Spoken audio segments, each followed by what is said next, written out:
Hai, Assalamualaikum. Selamat datang kembali di channel YouTube Ilyas Wan. Terima kasih pada kalian semua yang sudah mensubscribe dan membaca ceritaku di YouTube ini.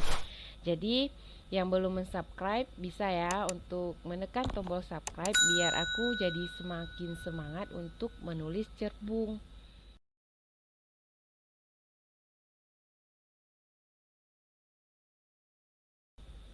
Ketika istri berhenti peduli. Bab 57. Pov Ibu Zubaidah. Sebab kebahagiaan itu letaknya di dalam hati, dan hati itu milik Allah. Dialah yang mampu membolak-balikan isi hati. Jika ibu merasa hidupnya tidak bahagia, bisa jadi itu karena kedekatan ibu dengan Allah kurang baik. Jadi kalau ibu ingin bahagia, perbaiki hubungan ibu dengan Allah. Mendengar perkataan Naya barusan, semakin membuatku berang. Aku sangat sensitif jika ada yang berusaha mengingatkan aku tentang Tuhan. Apalagi jika yang mengingatkan adalah anak yang masih bau kencur.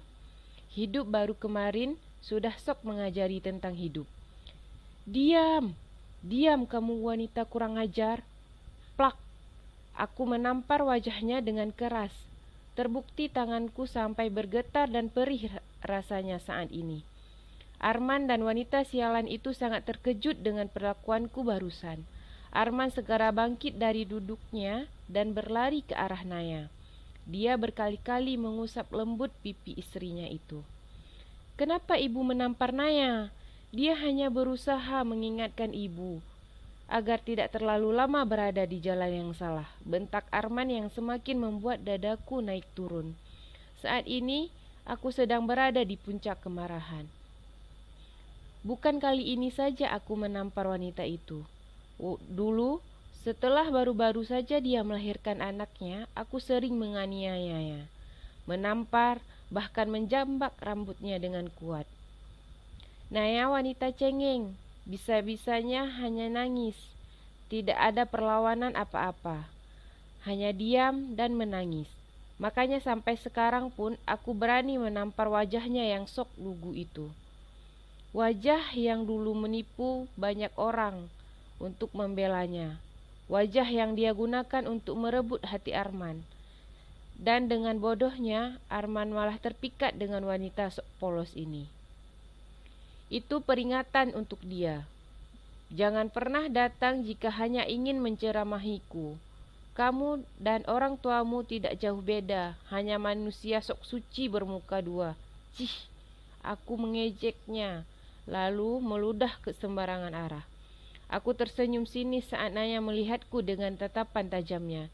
Dia kira aku akan takut. Dia masih saja menjadi wanita lemah seperti ibunya. Wanita yang sudah merusak semua rencanaku dulu. Itulah sebabnya aku sangat membencinya. Membenci semua keturunannya, apalagi wajah Naya sangat mirip dengan uminya. Aku membalas tatapan tajam Naya dengan senyum mengejek. Kemudian aku membalikkan badanku untuk segera masuk ke dalam kamar. Ah!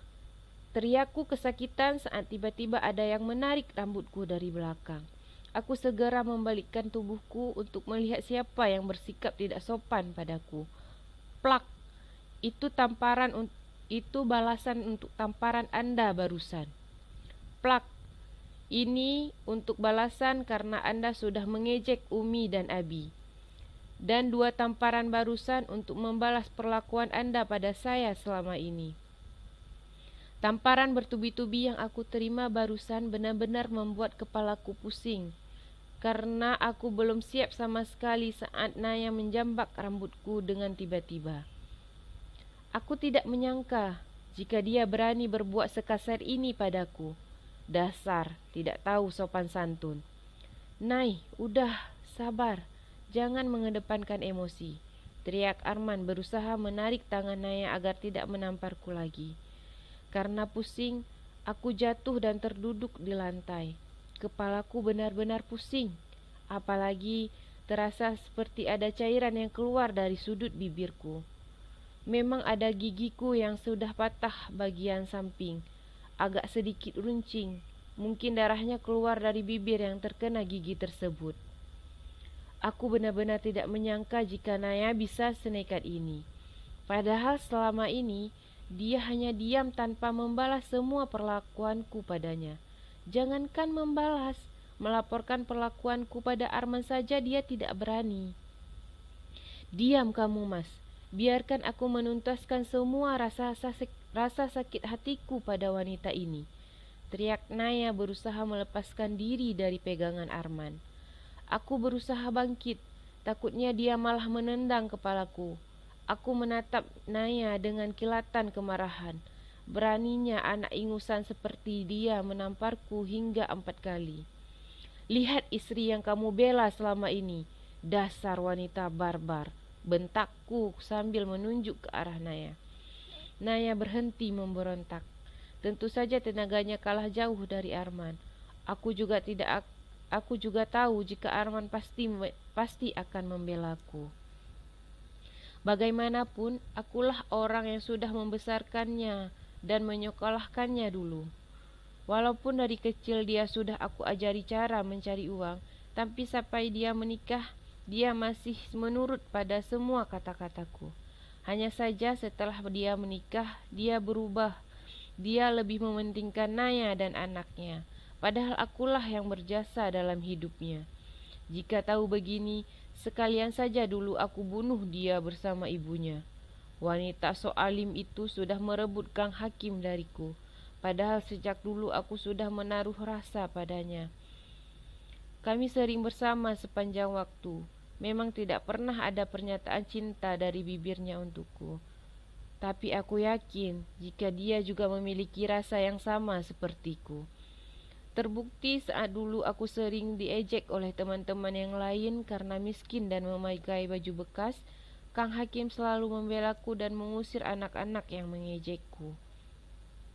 Sampai suatu hari, dia tiba-tiba menghilang. Ketika aku datang ke rumahnya untuk menanyakan keberadaan Kang Hakim, ibunya mengusirku layaknya anjing. Mentang-mentang aku bukan anak orang berada, aku diperlakukan seperti binatang oleh orang-orang. Aku pun pulang dengan perasaan sedih dan gamang. Karena sudah hampir seminggu Kang Hakim tidak ada kabar, dia menghilang bagai ditelan bumi. Biasanya dia akan selalu bermain denganku di dekat danau. Hari berganti bulan, bulan berganti tahun. Akhirnya aku hanya bisa menelan pahitnya kehidupan saat ibuku meninggal. Umurku saat itu masih 18 tahun. Hingga aku hidup sebatang kara, tidak ada sanak saudara ataupun teman. Karena satu-satunya temanku, Kang Hakim, pergi entah kemana. Tidak ada satupun orang yang mau memberitahu di mana keberadaan Kang Hakim. Hingga saat itu aku sedang bekerja di kebun sawit Pak Lurah. Aku mendengar kabar jika Kang Hakim sudah pulang. Aku senang sekali mendengar kabar bahagia itu. Tidak henti-hentinya aku tersenyum bahagia mengingat sebentar lagi aku akan bertemu dengannya. Hingga sore tiba, aku pulang dengan suasana hati yang gembira. Aku masuk ke dalam rumah kemudian membersihkan diri, memakai baju yang menurutku paling bagus. Karena aku yakin pasti sebentar lagi Kang Hakim akan datang menemuiku. Aku menggerai rambut panjang nan hitam. Kata Kang Hakim, rambutku sangat bagus, apalagi jika panjang begini. Senyumku tidak henti-hentinya merekah. Sampai tiba-tiba ada yang mengetuk pintu rumahku. Tok, tok, tok. Assalamualaikum. Dek. Jantungku berpacu dengan cepat. Aku tahu itu suara siapa, karena tidak pernah ada laki-laki yang mau datang ke rumahku yang jelek ini selain Kang Hakim. Dengan cepat aku berlari dari kamar ke pintu depan. Sebelum membuka pintu, aku berusaha untuk bersikap tenang. Klek. Aku membuka pintu depan sehingga menimbulkan bunyi, karena memang pintunya sudah tua dan sedikit lapuk. Terlihat Kang Hakim yang berdiri membelakangi. Walaupun dari belakang aku tahu jika ia adalah Bang Hakim, laki-laki yang selama ini aku tunggu-tunggu. Waalaikumsalam, jawabku pelan. Mendengar suaraku, Kang Hakim membalikkan badannya menghadapku. Aku terkesima melihat penampilannya yang sangat berubah. Dia memakai kain sarung, baju koko, dan juga peci. Penampilannya persis seperti Ustadz. Dia masih sangat tampan dan terlihat sangat gagah.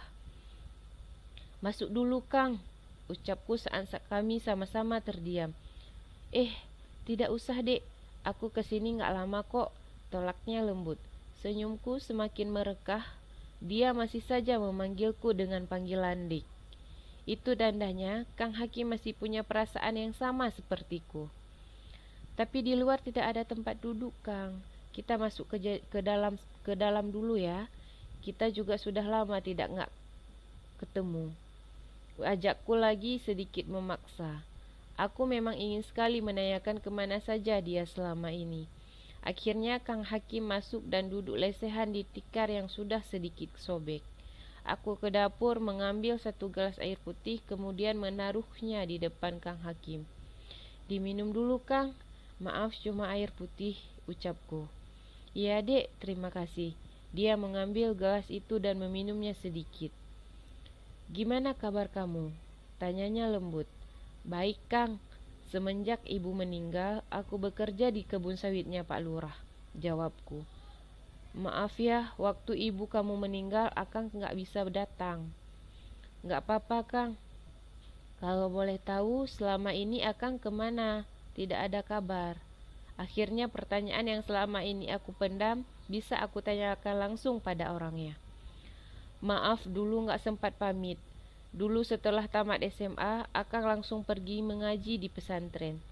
Ternyata selama ini Kang Hakim menuntut ilmu di pesantren.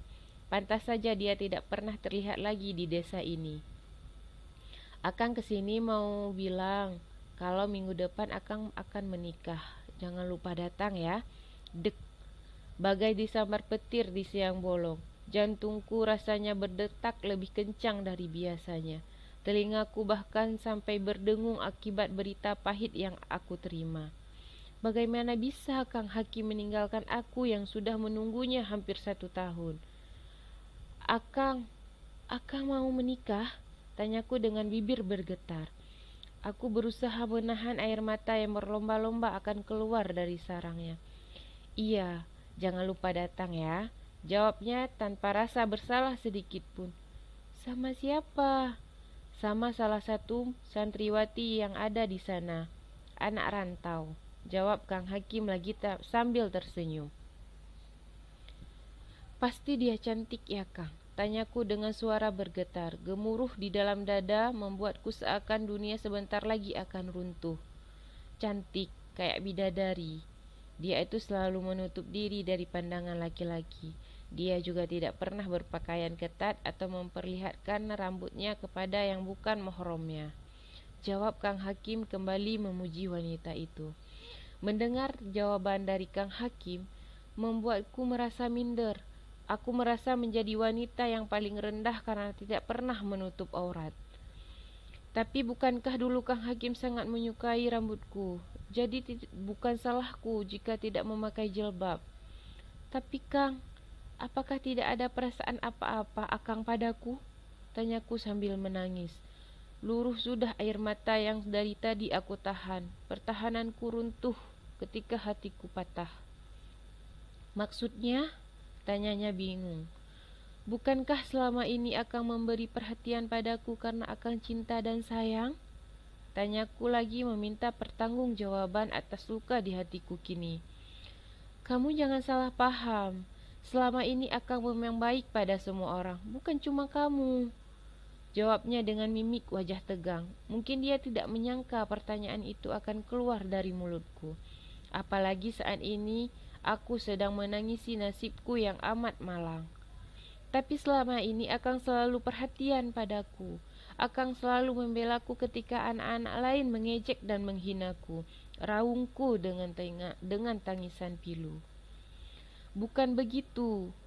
Kebaikan yang selama ini Akang berikan hanya sebatas kasihan, tidak lebih. Akang juga menganggap kamu sebagai adik, tidak lebih," jawabnya yang semakin membuat hatiku hancur. "Jangan tinggalkan aku, Kang. Aku tidak punya siapa-siapa lagi. Aku berjanji untuk menutup aurat juga seperti wanita itu. Aku juga sudah menunggu Akang dengan sangat lama. Tangisku pecah, pertahananku runtuh. Dia sudah tidak peduli, malah beranjak pergi meninggalkan aku kembali dalam sepi.